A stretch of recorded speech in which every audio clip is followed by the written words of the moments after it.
সাহাবী বিয়ে করার জন্য তার মনের কথা প্রকাশ করেছেন। ওই মহিলা সাহাবীও সংসার করতে চায়, প্রস্তাব রেখেছেন নবীর কাছে। দয়াল নবী চিন্তায় পড়লেন কি করা যায়। দয়াল নবীজি তখন পুরুষ সাহাবাকে বললেন, ও আমার সাহাবা, বিয়ে করবা? বিয়ে করলে তো মহারানা দিতে হয়। কি দিতে হয়? মহারানা ছাড়া বিয়ে হবে না, মহারানা দিতে হবে। তুমি তাকে মহারানা দেওয়ার মতো কি আছে তোমার?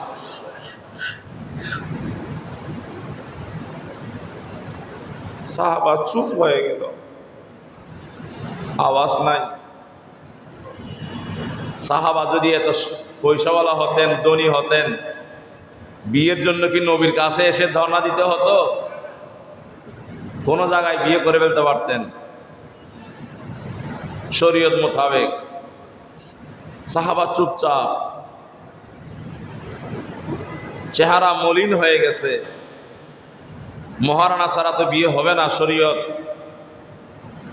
দয়াল নবী যখন জিজ্ঞাসা করলেন, ও আমার সাহাবা, এই মহিলা সাহাবীকে তোমার কাছে বিয়ে দেওয়ার ব্যবস্থা আমি করব, তবে তোমার মহারানা দিতে হবে। বলো তোমার মহারানা দেওয়ার মতো কি আছে? সাহাবী বললেন, হুজুর, আমার পরনে একটা লুঙ্গি আছে, এইটা ছাড়া এই দুনিয়ায় আমার কোনো সম্পদ নাই।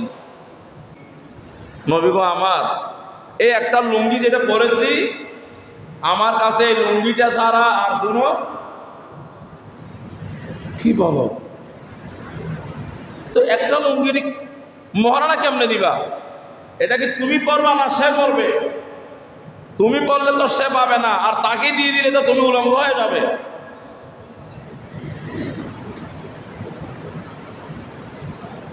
আমার ভাইরা একটু চিন্তা করেন তো, আপনারা বেশি কষ্টে আছেন? হ্যাঁ না, বেশি কষ্টে আছেন তো?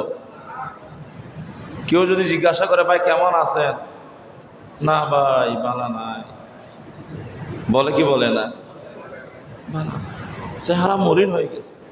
অথচ এই মুহূর্তেও তার ঘরে চাউল আছে, ডাউল আছে, ফ্রিজের ভিতরে তরি তরকারি আছে, মাছ আছে, গোস্ত আছে।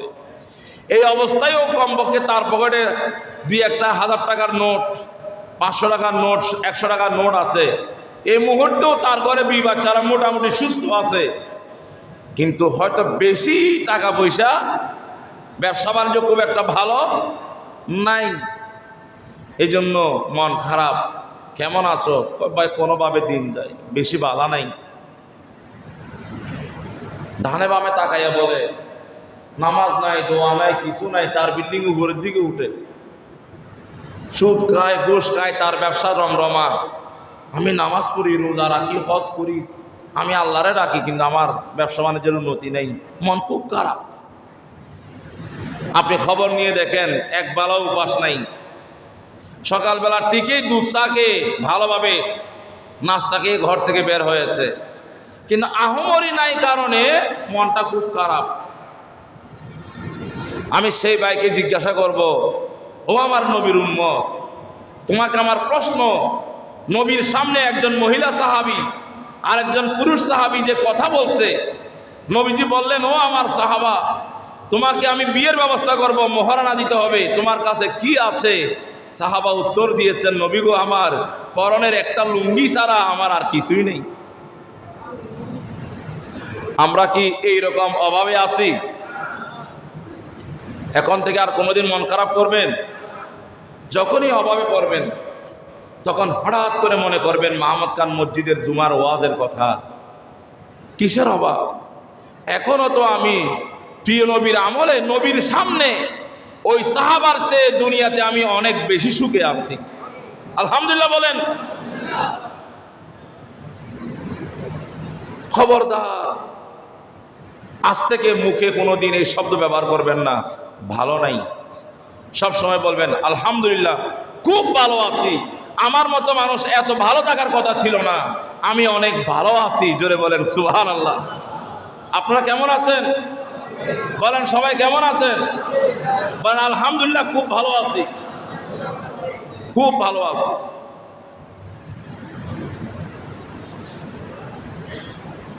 আমার নবী বললেন, সাহাবা তুমি কষ্ট করে একটু ঘরে যাও, দেখো না ঘরের সিপাই সাপাই কোনাই কোন একটা জিনিস আছে কিনা দেখো, যদি কোন একটা জিনিসও থাকে সেইটাকে মহারানা হিসেবে দিয়ে তোমার বিয়ের আগ্রহটা আমি পড়াই দেব।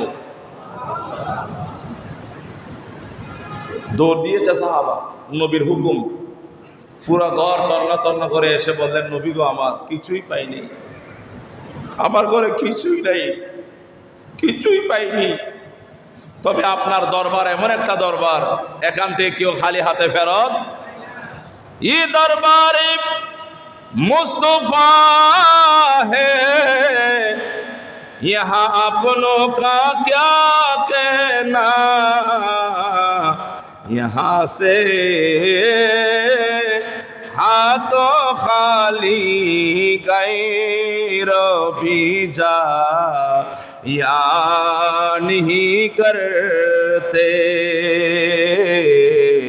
यहाँ से हाथों खाली गैर भी जा या नहीं करते। या রাসূলুল্লাহ আমার কিছুই নাই, তবে না থাকলেও সমস্ত সমস্যার সমাধান আপনার কদমে আছে। নবী বললেন, সাহাবা তুমি কি কোরআন শরীফের কোন সূরা মুখস্থ পারো? তুমি কি কোরআন শরীফের কোন সূরা? আল্লাহু আকবার বলেন। বুখারী শরীফের হাদিস এটা। সাহাবা বললেন, ইয়া রাসূলুল্লাহ পারি তো, সূরা তো মুখস্থ পারি। আমার নবী বললেন, আমার সামনে তোমার বিয়ের মহারানা হিসাবে এই মহিলা সুরে মতো করে তুমি যা কোরআন শরীফ থেকে পারো তা তেলাওয়াত করে শোনাও। তুমি কোরআন শরীফের সূরাগুলো তেলাওয়াত করে শোনাবে, এইটাই তোমার পক্ষ থেকে তার জন্য মহারানা।